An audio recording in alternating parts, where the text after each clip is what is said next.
It's one thing when Trump says he's going to pull DEI, diversity, equity, and inclusion. But it becomes entirely a different thing when he then goes in and rips apart the 1965 Civil Rights Act of Lyndon B. Johnson that basically helped a lot of minority businesses to win government contracts. So I knew this was coming. And the reason I knew it was coming was because of Edward Blum. If you guys don't remember who he was or is, he is a gentleman that I guess is a lawyer that belongs to some sort of organization that went in and sued Harvard University and University of North Carolina, UNC, for affirmative action discrimination or discrimination, basically reverse discrimination, if you will. He used a 1866, that's right, 1866 Civil Rights Act in order to do it. Basically, when he did that and he won in 2023, this is under the Democrats at this point, okay? 2023 was under the Democrats. When he won that and reversed the ability of colleges and universities to take affirmative action towards looking at the candidates who apply at their university, that was pretty much the beginning. He took that case all the way to Supreme Court. Last time I checked, you just don't roll out of bed one day and decide that you're going to the Supreme Court. It may have been led by the term DEI, which that term started during the George Floyd movement, if you will, the Black Lives Matter movement, diversity, equity, and inclusion. But the meaning behind it had so much more to do with 1965 and 1964 Civil Rights Act. So I'm not surprised. When Trump just got in office, he signs all these executive orders on January 20th, putting a freeze on all DEI programs within the federal government and actually having them go on leave, but then reaching in and reaching for the 1965 executive order by Lyndon B. Johnson to basically put to bed, if you will, the way that government contracts are ran. This will impact small as well as large, minority-owned businesses as well as women-owned businesses, because those are not one and the same. Disabled veterans that also have a set aside. This will impact them when they go to continue to do government contracting. And I think that that is the intention of it. And I was waving the red flag 2 years ago in 2023 when Edward Blum's group won that case and reversed affirmative action within colleges and universities. But I didn't stop there. I covered Fearless Fund. Fearless Fund is a venture capitalist that is a Black woman-owned venture capitalist. And the same man, Edward Blum, went and sued her firm. And as of September of 2024, he won that case. And basically, it didn't put her out of business. It didn't put Fearless Fund out of business. But Fearless Fund has been providing funding, $20,000 grants, $10,000 grants to small businesses. And of the 10 to 20 different programs she has to provide these small business grants, she had one set aside that only Black people, and particularly Black women, could apply for. Edward Blum went after that particular program in 2023. And listen, she didn't believe, based on the numbers, because there's such a handful of Black-owned venture capitalists. These are people that lend money to small businesses in order for those businesses to grow.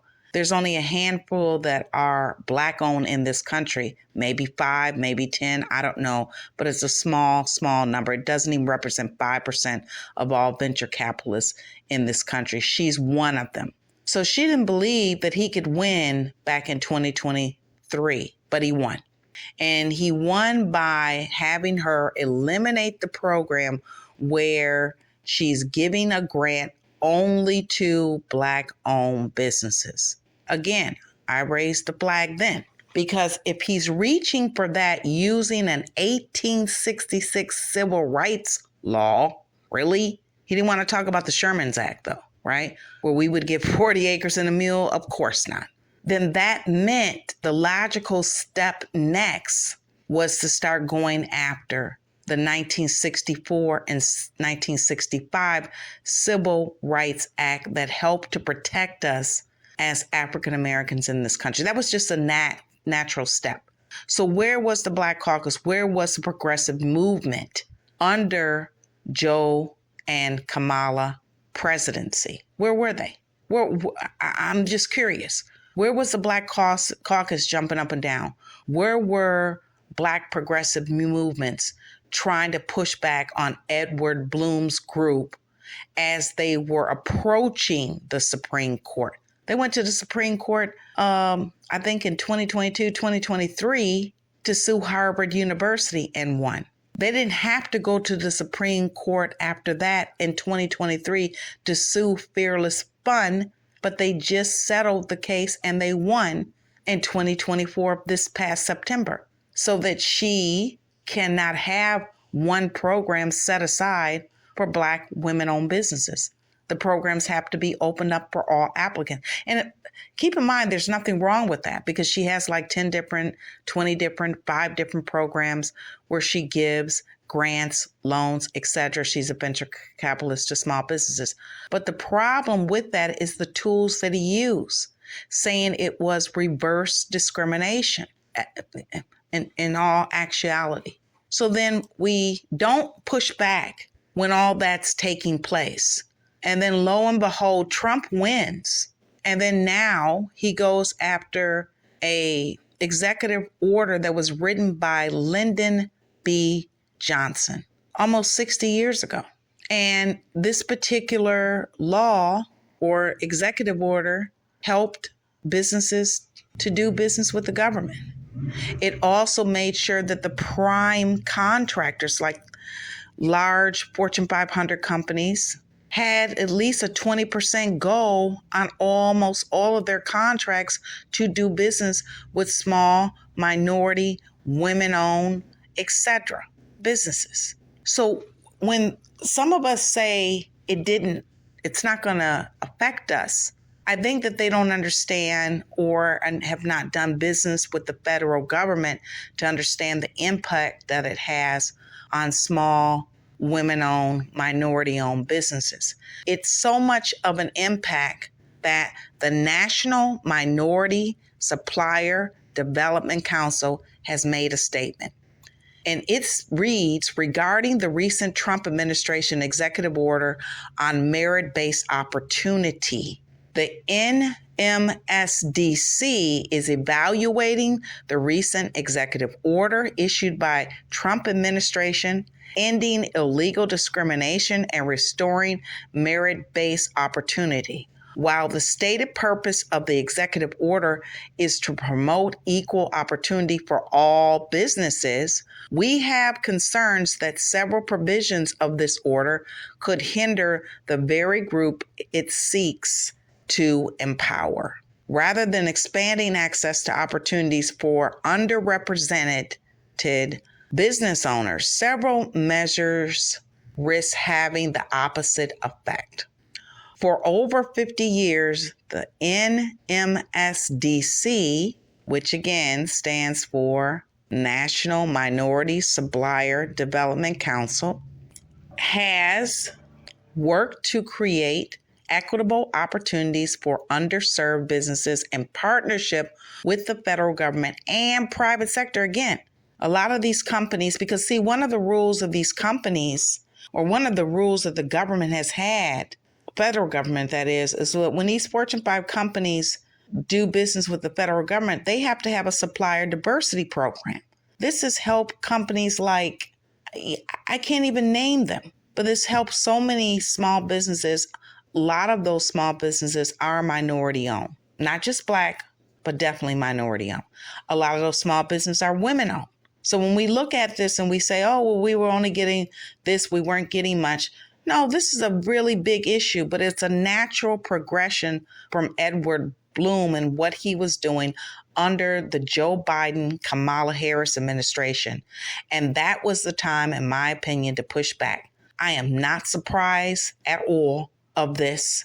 And I'd like to see what those powers that be, and I'm not talking about the Trump administration, I'm talking about the African American community, are going to do about the rollback of this particular 1965 Act. Because honestly, in all sincerity, it does impact our community, especially if you're in business to do business with the federal government.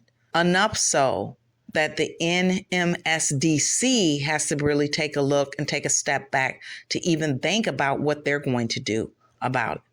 Let me go on to finish this by saying they said since the passage of the Civil Rights Act of 1964, administrations across party lines have recognized that Americans' economic competitiveness depend on leveraging the full potential of its diverse population, ensuring pathways for all Americans, regardless of gender, race, ethnicity, is an economic imperative. So I'm going to stop there, but you can go to their website to see their statement. People pointing out that, see, you didn't vote for Kamala Harris. No. This didn't start with Trump. Some people would argue that it started with the Democratic Party when Obama was in office. I don't know. I can't go that far. But I can definitely say that this began to lay the foundation with the organization that Edward Blum is with, because you have to have cases that take precedent. Once Edward Blum won one lawsuit against affirmative action at a major university, at that Harvard University, then he turns around and sues a Black venture capitalist business owner for giving grants specifically designed for minority or a Black person, really, is where he won that argument. She didn't even decide to take that to the Supreme Court, because she felt that there was no need to do so. She says that in her own words. I listened to her. Due to the fact that the Supreme Court is pretty much stacked. Well, guess what? In order to get the 1964 and 65 Civil Rights Act, we didn't even have a Black associate Supreme Court justice until 1967. That was Thurgood Marshall. We don't have no excuse for not standing up. We don't stand up when it's convenient, when it's Republicans in office. No, we got to be standing up when we see things like this taking place. So what took place under Harris Biden's administration were two major lawsuits. One hit the education and the other one hit business. Then why wouldn't someone like Trump walk into office and do an executive order like he just did for so-called DEI? DEI is another word for I want to take back your civil rights from 1964 and 65. What that does is say this: only Gen X, Generation X of African Americans in this country are the only generation that pretty much will retire experiencing the full set of Civil Rights Act that our grandparents fought for. The rest of the generations that come after Gen X are pretty much on their own. So standing up now is a great idea. Organizing now is wonderful, but we should have started organizing when Edward Blum was running around here suing things, everyone left and right, reversing our civil rights, reversing our level playing field. When people are talking about, see, you shouldn't have voted for him. No, what we should have done is stood up and pushed back when the groundwork was being laid.